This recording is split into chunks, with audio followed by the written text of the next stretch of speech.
Hello everybody, welcome back to my channel. It's Pixie again. If you're new here, welcome. My name is Pixie. Good morning, good afternoon, good evening, whatever I be doing when you're watching. So be fabulously and safely and taking care of yourself and your loved ones. And I have a new camera, thanks to TJ. I'm so excited to start using this camera. Oh my goodness, it is such an upgrade from what I had before, and I stupidly shattered my screen, so he spoiled me with a new one. And I'll link it down below. It's super fancy. It's definitely an upgrade from what I had. So yes, it even has a mic and it's 4K capable. Oh, I'm so happy. But anyways, this is just a test, but I'm also going to be doing like a lot of work on my closet and in the house for like this entire video. So I bought 3 things to hopefully calm down. Well, 2 things, and we had an extra thing that we kind of like forgot about and put off to totally like, I don't know, I'm trying to make life less chaotic for myself and like the household. But the first thing that I did not buy was a shelf that we have yet to build. We've had it for months now. I'm finally going to put that together. And I also bought a new closet rack because mine is meant to be like a travel rack thing. When I moved from here to, or from Art House to here, a lot of my closet pieces were built into the wall and I did not break them down or take them with me. I just left them where they were, and I just needed more room for clothing. So I decided to use my little collapsible travel rack that I used to use for like photos for Depop and Poshmark. And if I were to do like a festival or a flea market situation, then I was going to just like fold that up and put it in my car and display clothing on that. It's not meant for as many clothes that are on this rack, so it's not completely broken, it just can't hold that much weight, and I didn't want to fix it anymore, so I went on Amazon and I bought one for about 30 to 38 bucks. I can't remember exactly how much it cost, but you already saw the picture. So we're going to build that tonight or tomorrow. And I also bought a marker board, like calendar, just so everybody is on the same page with, like, if I forget to do something, I could just write it and we see it on this calendar thing. And it also has magnets, push pins, and like a little cork board in 4 different colors so we could code different stuff. But yes, this is a first step because 2024 kind of rocked me and has like rocked, like so much stuff happened. The last straw for me was like losing my cat Lily, and then the hurricane hit, and that was like really devastating across the southeastern United States and more. So like we're kind of recouping, and this is just like me taking stuff back. Like 2024 was rough. I went through surgery, I moved, I lost my house, I lost another cat. Yeah, and it's just been like me starting over, and I'm just so happy to be up here with TJ. We've been through a lot. We've kind of ticked all the boxes for like major moments in our relationship within a short period of less than a year. So like if you think you have to go through it with your partner, like we kind of did all of it. Like we dealt with loss and moving and my hospital stays and me being sick, and it was just insane. So I'm ready to just like, we're doing a fresh start. I even detailed the inside of my car, Simon, yesterday, and that felt good. I want to tackle the other vehicles that we have between us, and I just, yeah, let's go through everything, let's purge stuff, let's get to selling online. But yeah, the first thing I wanted to do was work on this room, which is like my livelihood. I did have to downsize and condense a lot of stuff. I got rid of stuff, I let stuff go, and TJ was nice enough to give me this room. And if I walk in here and I feel frustrated and I don't even want to be in here, it's time to address it. And I didn't even want to like look at the closet rack that's, like I said, not quite broken, but just exceeding this supposed weight. And I knew I was overloading it. We did try to fix it with like tape. We suggested like zip ties, and I was like, you know what? I'm just going to buy a rack on Amazon that's actually meant to hold the weight of these clothes. I also want to address some clothes and put them in a capsule, like vintage pieces I can't wear. It's going to be a whole process, so I hope you're in for it, for the ride, and hopefully you enjoy this footage. Another thing I wanted to address was I did put a lot of my vlogs, I privatized them just because for personal reasons that I will not address here, but I did decide I will continue vlogging once I feel completely settled and like happy with our surroundings, because yeah, so much stuff. I want to just address a lot of things, and then I'll go back to doing my collected vlogs. Still exploring Jacksonville. That was the point of those vlogs, but I decided to take them down for now, just so I can address some things I want to take care of. And that's kind of like, I'm basically overhauling my channel. It might still be a young channel. I've been doing this for 4 years. I still have less than 1,000 subscribers, so thank everybody for sticking with me, even though like I've gone months now without uploading, or I'll go at least a month between videos, and I don't like that because I went from like 2 videos a week to like nothing and leaving you guys kind of high and dry. So thank you for being here. Thank you for your support. But I want to kind of just like revisit what I want to get out of my channel and what I want to put on my channel. And I'm just kind of readdressing everything. I don't know what that means right now, but I just want to kind of like sit down, reflect, be happier in my surroundings. I love it up here. It's just a lot of the stuff in like this environment, my personal environment in this room, needs to be addressed and fixed. And just so like if you're not happy in something that's supposed to be your personal space, then you really feel like you can't get other stuff done, if that makes sense. It's just something I've been learning into my adulthood at almost 40.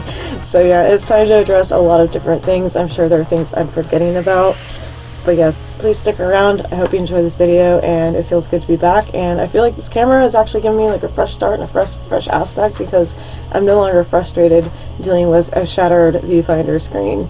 And this camera has so many more capabilities. Like I said, like it has the microphone mount on it, and it's 4K capability, and it just seems smoother, it's heftier, it has a better lens cap. It's just all these things. I'm super excited. It's like a hard reset button for me.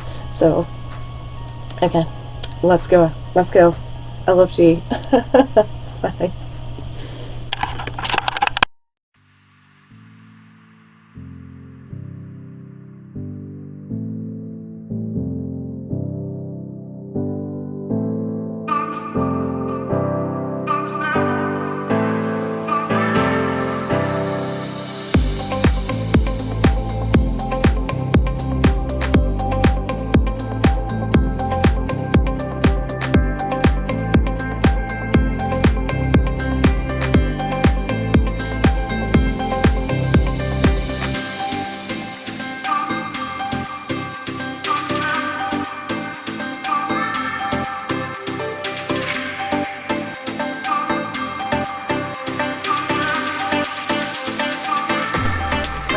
These are 3 of the dresses I want to preserve.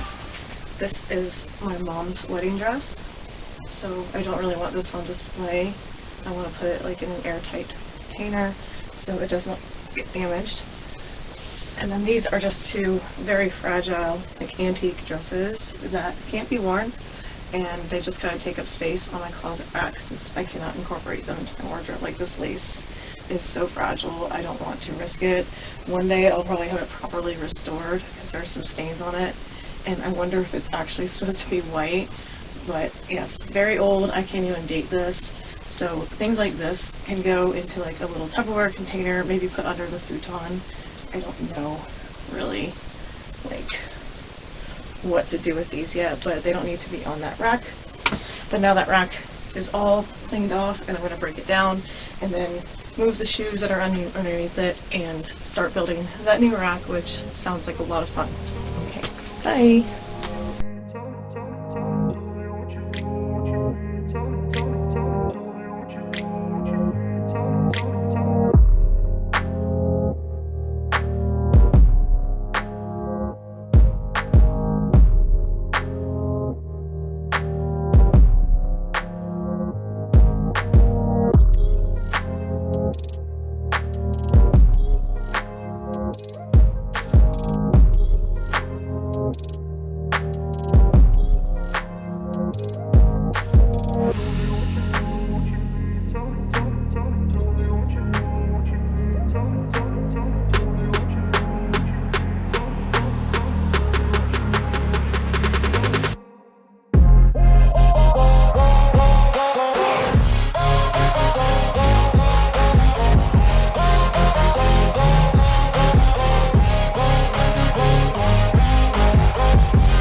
I have no idea where the skirt goes, but it's built. I looked everywhere, so we shall see.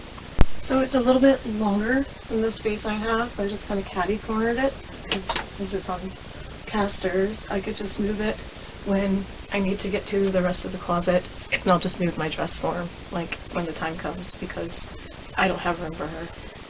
And yeah, we're just gonna make this work, so I'm just gonna put the clothes back. Yay! Tell me what's wrong and why you never said you felt that way. And guess you're trying to stay strong and fake a smile until I look away. But I've known you too long, it hurts to watch your blue eyes fade to gray as you fade away, as you fade away. Yeah, I'm about to fade away, cause every time I wake up I feel like it's Monday. Something's going wrong with all the chemicals up in my brain. All of a sudden I don't look at anything the same way. Gotta build up of my thoughts sitting in an ashtray. I'm sorry that I'm so inconvenient, okay. Just let me be me and I'll stay out of your way. I can see the way you look at me, I'm such a disgrace. I never really asked to be brought into this place. You wanna love me? Well then baby have a taste. All the highs and the lows, no you'll never be the same. I don't really wanna hurt you but I can't control the pain. If you're sticking by my side maybe we could be okay. Okay, maybe you could be the change I need today. I promise that I've never felt this way. I really hope that you will choose to stay through all the pain. I know you told your friend you're not okay, and tell me what's wrong and why you never said you felt that way. Oh my god. So, I had to turn off my computer. Oh, so, this is like my fourth take on this portion of the video. I had a couple hours to myself. I did this lovely makeup and chatted because, you know, I went and got a box of wine, which is now part of my personality. I drink boxed wine. And TJ went off to the movies with his buddies, so I was just going to relax, do some makeup, and talk to you guys. And I didn't have any audio. Me being brilliant, using a new camera, not being used to it, I didn't have the mic on, or even plugged in. So I'm still getting used to it. But it wasn't even muted. I just literally had zero audio, this whole spiel about my post-op. So I'm just going to recap, but it's probably going to turn into a ramble, and hopefully I don't miss anything this time, because now that I've done this twice, well, once, and then started again, and then messed it up again, my surgery for my kidney was April 15th of this year. So in like 3 days, I will be 6 months post-op.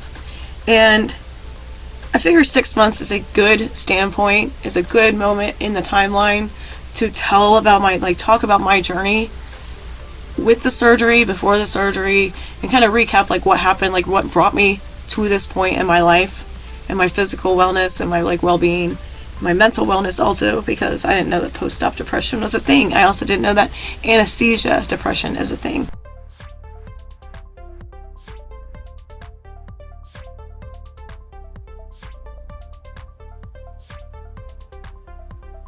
Because when you go under, it can like mess up your brain and the imbalance and chemicals and stuff. I haven't really studied up on it, but yes, anesthesia, post-op depression, both very real and things I experienced firsthand.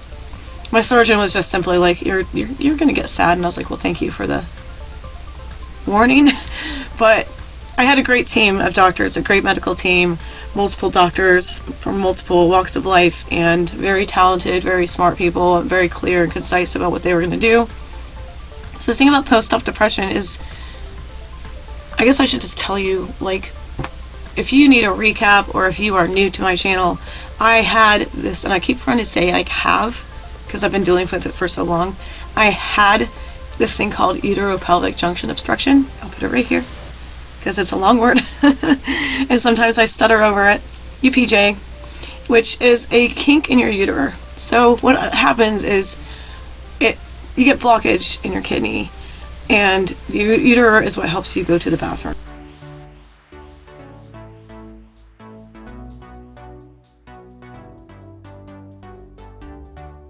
So from your kidney, filters out the bad stuff, right?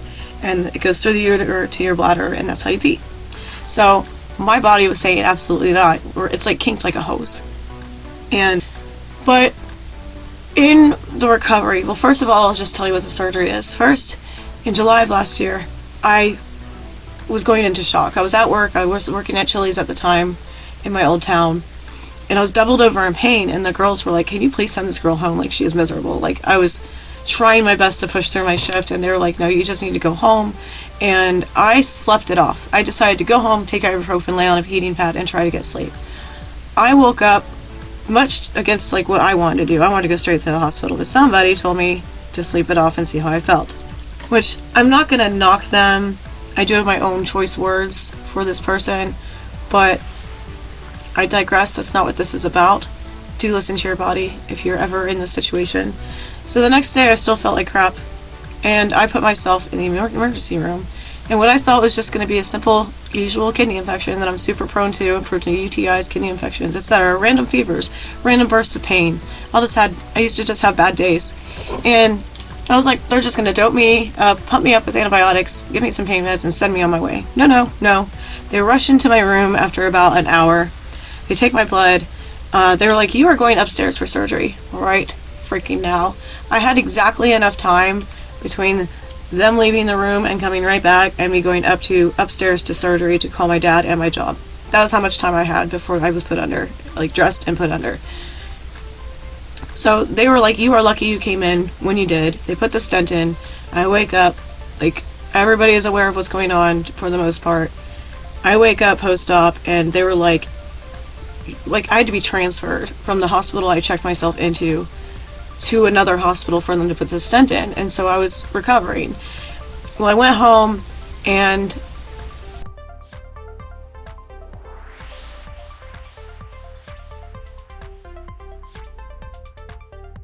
I was told that the stent placement was barely covered. Like, they covered the emergency part with my insurance. So I was supposed to only have this stent in my body for about 3 months tops.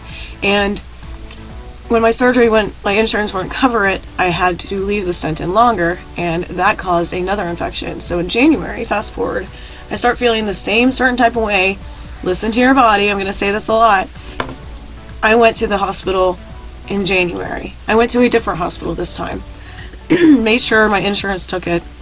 And they were like, well, I told them what happened. I told them about the stent. They're like, why didn't you get it removed? I told them about the insurance. They're like, oh, that's common. Like, thanks, guys. But they were like, we're going to replace the stent because it's shifted and it's not even doing its job, either because I left it in too long or it wasn't placed correctly in the first place. It's a bendy straw in your body. It's going to move. It's a foreign object. Your body's going to try to push it out. Just like if a piercing rejects, or if you have a splinter and it'll eventually just push its way through your skin, your body's like, this isn't supposed to be here. I'm not happy. Let's work on this. And it'll cause an infection because it thinks that you do have an infection. And your white blood cells will just go crazy. So January comes. They admit me again. I have another stent put in. And I meet a surgeon who is like, I want to work on your kidney. And I'm like, awesome. Let's do this. I really liked him. I do like him. I have a great team. Very smart, very intelligent, very clear and concise about what they're doing. Not old school, like, no scare tactics, just very, like, this is what's going to happen, this is what the surgery is like, and I could understand all of it. They broke down the medical mumbo jumbo, basically. And probably about, like, our age, like 30, I would say he might be 32. So he's probably, like, not jaded either. He's probably fresh out of university. But they did a scan on my kidney, multiple scans, to see the functionality, and I want to say it was 15%. If it was above 15%, they would work on it. If it's below 15%, they were like, it's just going to be a burden, we're just going to remove it. And they were like, the recovery is about the same, what would you prefer? It is your body. I was like, I want quality of life at this point. I'm like, great, I finally have a surgeon who knows what he's doing, is gung-ho about it, feels confident, and I can't remember what the percentile of the functionality of my kidney was. I'll have to ask TJ if I remember, and I'll put it on the screen. But it was just above the minimum, and he was like, well, I'm going to go in and fix it. And I was like, awesome, okay, let's do this. So on April 15th, I went in, and after a couple more visits with scans and stuff, before I was all like pre-op stuff over the course of months, I was scheduled for April 15th. I was in the hospital for a couple days, and 10 days post-op. 10 days exactly post-op. I'm at dinner with TJ, and I'm like, I gotta go. I had an infection called kielbasa. I know I can't pronounce it, so I'll just put it on the screen, but we joked that it was called kielbasa because it's Klebsiella, something like that, Klebsiella, and it's a very severe blood infection.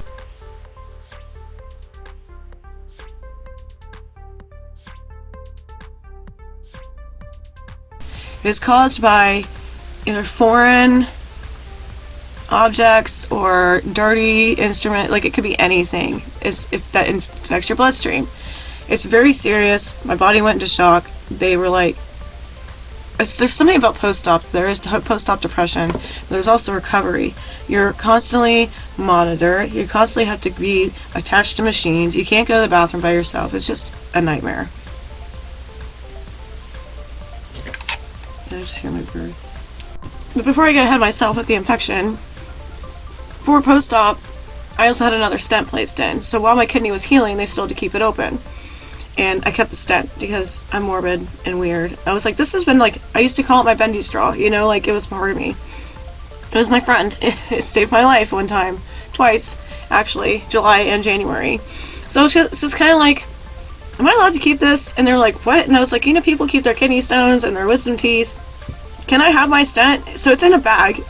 Like, it's sealed, it's clean. Like, well, it's clean for me. Like, the bag, it's in a biohazard bag. And it's not like I open it and say hi to it. I just have it, and I thought it was kind of funny.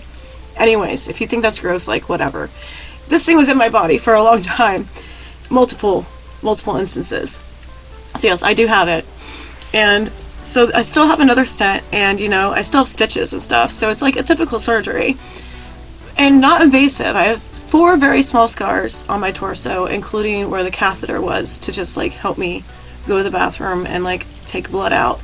Because when the surgery was done, kidney kind of fills with blood because it's trying to heal, you know, like they just went inside and like rearranged my insides. So the post-op does come in. I felt like 6 months is a good point in this journey to talk, in the timeline, to talk about like what post-op has been like. And so the stent, I'm healing, and I'm one of the few people who can actually feel the stent, because every time I went for a checkup, a follow-up, another scan, etc., they were like, wow, some people can't feel the stent at all, you're just one of the lucky ones. I was like, yeah, I feel so lucky, thank you. And like, I can make light of it now because I'm actually like embracing my journey in post-op and like recovery. And I was miserable. I couldn't sit for very long periods of time. I couldn't stand for long periods of time. I couldn't lay down and be comfortable. Like, I could not function because of the stent and my stitches, and I was on that weight restriction where I couldn't lift more than 25 pounds or basically a gallon of milk. At the time, pre-surgery, I was working in a thrift store, and before that, restaurants, so what do you do in those places? Everything weighs a ton. Trays of drinks, trays of food, fry baskets if you're a cook, skillets, you know, plates, everything is heavy. Pushing carts, and at a thrift store I was moving these industrial like dry cleaning carts full of donated clothes, and they were longer than the rack I just built. They were just like heavy duty ones, and I'm pushing this throughout the store, tagging them and putting them all away and carrying them like this over my shoulder like a sack from Santa Claus. And I started feeling like useless because I'm on this restriction. You don't realize how much 25 pounds is until you you're told you're not allowed. You're like, I was still able to eat, you know, I wasn't on dietary restrictions. I didn't have to like take my blood. I didn't have to like inject myself with anything. I was on like 6 prescriptions, so that was miserable. 6 different prescriptions, including multiple forms of antibiotics. It sucked my skin dry like a raisin. So I was peeling and my skin was cracked and like bleeding. My lips were horribly chapped. My feet were just peeling. It was just horrible. This horrible feeling where your body's fighting an infection, your antibiotics are like taking too much from your body, like healing way too much. Really just taking like a line of pills, and I don't like taking pills. Like, I have a hard time like even swallowing them. I take ibuprofen and now my anxiety medicine, so I'm down to like 2 regimens a day. And I take like an allergy pill. But like, I'm no longer on like bladder control. I'm no longer on muscle relaxers, because even last year, before all this started happening and finally getting my surgery, I had muscle spasms from work, and I was also on a lightweight like lift restriction. And so post-op depression is a real thing. They don't explain what you're gonna go through mentally or emotionally when you go under surgery, like under the knife. And anesthesia depression can be a thing, because anesthesia, I guess, messes with the chemical balance or something. I haven't done much research on it, but they're two very real instances. And I decided, like, that's probably what is happening here, is post-op depression. Because I just felt like days where not only was I in pain, but I just felt like I didn't deserve the surgery. I also started feeling like the surgery ruined my life, which is so stupid to feel, because the surgery probably in fact saved my life, because remember, I went into shock and had sepsis twice, 3 times actually, and a kidney infection, and a UTI, like all these things with blood infections, and it was like I was fighting so hard. What I also didn't realize is, even though my surgery was not life-threatening, had a very low risk, like it was a very non-invasive, like I said, I only had 4 small incisions on my torso.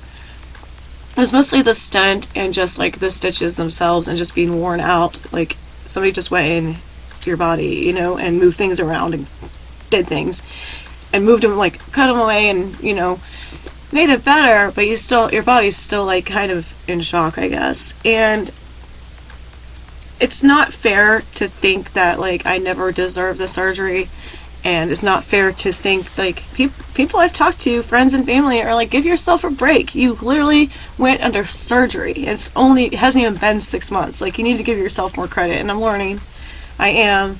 And I started feeling like, would I ever have a normal life again? Like, you don't realize how boring talking about a movie review, or what you're going to buy at the grocery store, or a freaking new food you tried, or, I mean, nobody likes bills, but just being able to talk about like paying a utility bill is just something you take for granted. Because I was sitting there in the hospital 10 days post-op with a major infection, apologizing to my nurses. They said I'm like the most apologetic and nicest like patient they had, because I was like, I'm so sorry for bothering you, but I'm in a lot of pain. And they're like, you are a very sick lady, like, it's fine, you're a very sick woman, like, stop apologizing, this is not your fault, this is what we're here for.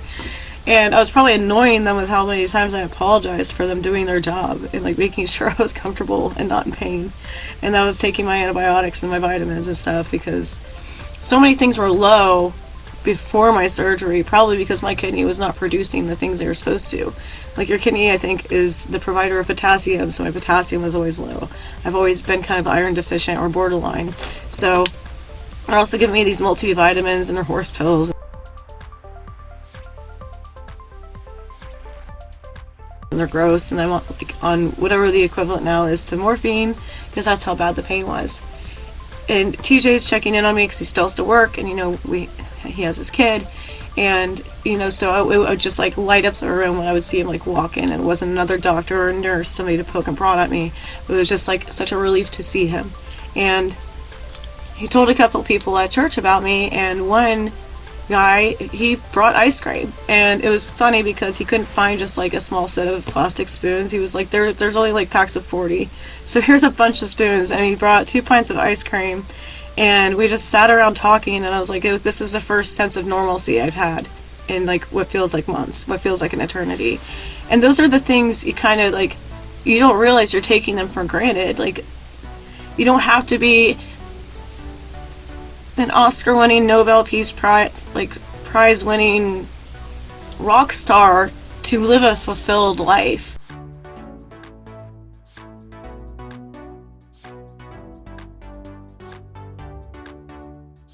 And I'm finally realizing that, because you miss the little things when you're told you can't do them, if that makes sense. Like, I never thought I would take for granted being able to sit comfortably in a movie theater. I don't really like movie theaters, but then I was like, I can't sit still without moving around for those 2.5 hours that movies are now. Even a short Disney movie, like, if we were like, and I was also moving in between this. I was supposed to move in July, but because of my post-op infection, I had 2 roommates leave. One was during me having sepsis. I was recovering up here in Jacksonville, and that's when I went back to the hospital. And the people watching my house and my cats and my bird called and texted me. I had 2 people, like one in the evening, like one of my friends was in the evening and they kind of worked it out. One was in the morning, so there was always somebody there, and I didn't expect my roommates to do it. One had already moved out right before my surgery, which is fine because we were not getting along anyway, and I'm not going to get into that. Maybe someday, when it's like 10 years from now, I will get into that roommate, but because that's just kind of a funny story in retrospect, but not good. So the other roommate just kind of up and left, and he didn't leave the rent that was due, and I still had bills to pay, and I was post-op and I couldn't work. And when I did work, I did go back to work. They cut my hours back because I was on a lift restriction. So me and TJ just kind of looked at each other like, you know what, makes more sense for you to move up sooner. But even if I hadn't had that infection, I still would have had to move up because I was losing my job and I still had bills to pay. So yeah. And while we were taking these trips, my old hometown is about 2.5 hours from where I'm at now, and we had to take a break. Like, TJ would have to pull over, and I'd have to get out of the car and just, like, stretch because I could not sit for that long in the car because of that stent. And you do take things like that for granted, and I think that was what stemmed from my post-op. 1, thinking like I didn't deserve my surgery. 2, that surgery like ruined my life. And yes, post-op, anything is going to make you have to do some life changes, even if they're temporary, and you're gonna have to admit like you can't do things you used to do. And we are taking more walks, and TJ is gonna help me get back into like actually working out. He's convincing me we both need to go to the gym kind of thing to take care of ourselves. So I kind of want to get like my strength back. I mean, I'm skinny and tiny anyways, so it's not like I'm benching 120 pounds or anything, you know. I am like gaining my weight back from surgery because you know hospital food, and I'm only like, there are a couple times when I was on liquid diet only, and otherwise their food is bland and horrible, and you're already sick and you're doped up and you don't want to eat. So I lost a lot of weight. I've been gaining that back, and you know, like, it's okay to feel this way after surgery. It's not okay to dwell on it. It's okay because post-op depression is a real thing. Plus the stress of moving. And I lost a lot of things at my old house. Before the move was even like a thing, my shed flooded. And I lost a lot of things that I had gotten from my mom's house when she passed away that were on the floor of the shed. And so things were water damaged, things I'd had for years, including a dollhouse my mom made or ordered for me that I built, and all the furniture and accessories from dollhouses that I've had since I was little. And that was hard for me because I think about that stuff every day. And I know they're just things, and I still have a hard time accepting that, and I'm allowed to feel a certain way about my stuff. But that's also something I have to learn to let go on my own. And one day when I have enough money and I'm all caught up from all the utilities I owe from my old place, because I don't like being in debt to anybody, one day I will get back into miniatures and I can start over and build my own dollhouse and collect my own furniture, dolls, and accessories. But that's just something I have to live with. I couldn't take all my Christmas stuff because I was in such a hurry to move because of the surgery, and like rent was coming up and we were just trying to get me out of that house, that I had to make decisions, snap decisions, that I lost half of my holiday stuff, and now I'm afraid when I go through the Christmas and Halloween decorations this year, if I decorate, feeling a little stressed about that garage situation, that I may have lost some like family heirloom like Christmas decorations. I know I have the ornaments. I left my 3 Christmas trees behind because TJ has a tree up here, and I was like, sure, like if I want another tree I'll just buy one because it didn't cost that much, it's fine. But I did buy it, you know, it was my tree. Stuff like that.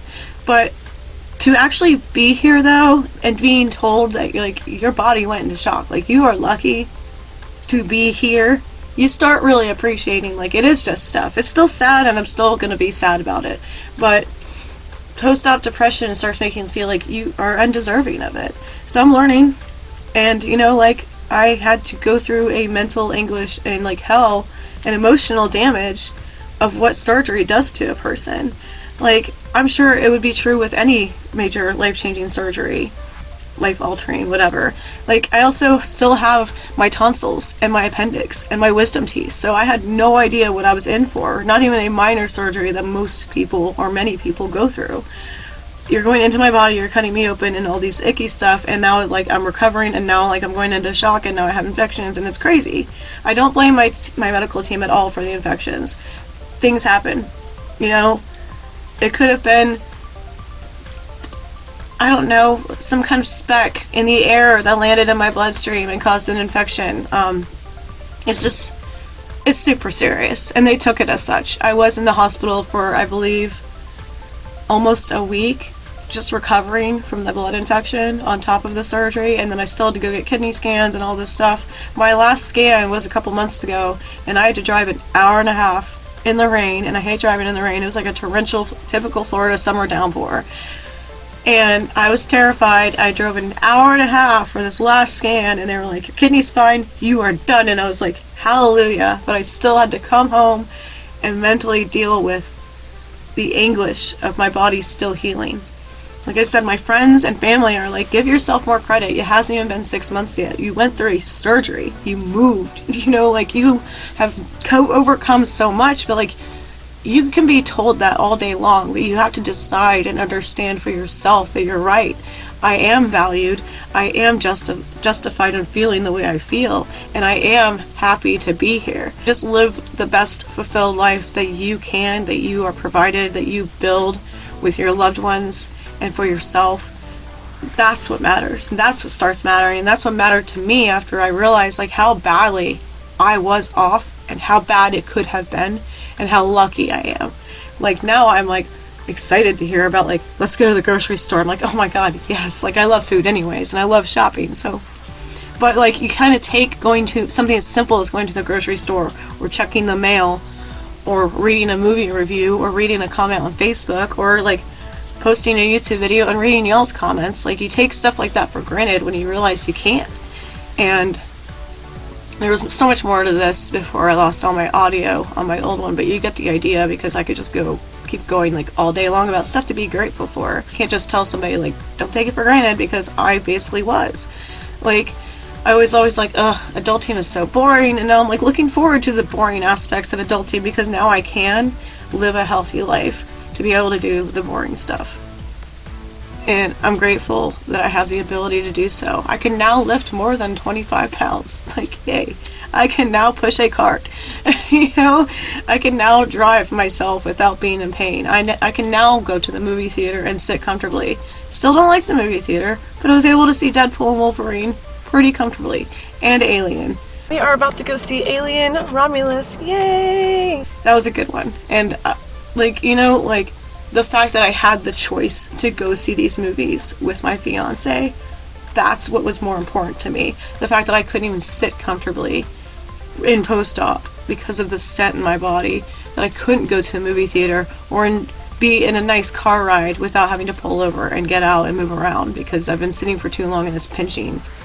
I think that's just what I wanted to brush up on about my almost 6 month, October 15th, yay, I did it, recovery, and what the journey's been like, and how it's actually, like, I feel like, I hate to say it, like, making me grow up, mature, like, more aware, like, I guess more aware of, like, how grateful I am to be here, and how, like, even if the surgery wasn't, like, life-threatening, it's not high risk, the mortality rate is, you know, it's, like, the risks were very low. The biggest risk was something I did deal with twice, the sepsis and the infections and such. That was the worst of it. But, like, God forbid anything had gone wrong, there's always that other side. So yeah, like, I was taking it for granted, and now I'm just so grateful to be able to be here and to talk to you. And I always say, like, I'm coming back. This time I mean it. New camera, I better be back. And I miss talking to you guys in the comments. I miss, like, these one-on-one chats, and I miss the vlogs, and I miss, like, the shoe reviews and eventually hauls. I still haven't even explored thrift stores up here in Jacksonville because I just spent the past 6 months in recovery and still not even, like, fully exploring the town. I explored a lot. If you missed my vlogs, that I will unprivatize when I'm ready, because I needed to go on this mental journey get back to what was important to me, get this room organized so I feel happier in this room and safer, not safer, but more comfortable. If I don't like my environment, then I'm not going to be able to be motivated to do the things I want to, like creatively, or even be motivated to do the stuff I have to, like clean or go run errands. So building that closet rack that was not bending or collapsing because it was exceeding its weight limit, that made all the difference, because now I can look over there, see all my dresses. It's not broken. I can move the dresses back and forth because it's a longer rack. It has more weight capacity, and now I can see all my stuff again. I'm still going to organize the back of this closet because it's still like the mishmash of just unpacking the boxes and the bags and just like getting them out of the bags post-move. And I want to go through the garage and find the rest of this stuff, but I'm not going to address that. I will just show you a clip of why I'm overwhelmed by it. But now that it's getting cooler in Florida, I am actually more willing and more opt to work on it, because it's not just 100 degrees with the heat index up here. It actually hit like 60 something last night, and it was nice. I hate the cold, but it's way better than our sweltering, miserable, humid, rainy, hot Florida summer that we had.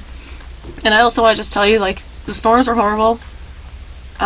Southeast and the state of Florida are devastated and destroyed. We pulled out okay, like we pulled through, and we checked in on our Central Florida and Tampa and South Florida, like friends and family, and some of them are still without power.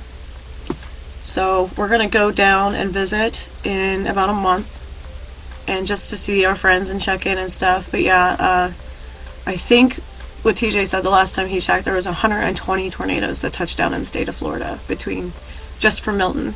And before that, like, was Helene, and we didn't even get a break. We didn't even get, like, was it even a full week before Milton came through? And we were lucky, but some not so much. So my thoughts and prayers and stuff are going out to everybody in Florida affected by Hurricane Helene and Milton, and Southeast Florida, or all of the Southeast United States.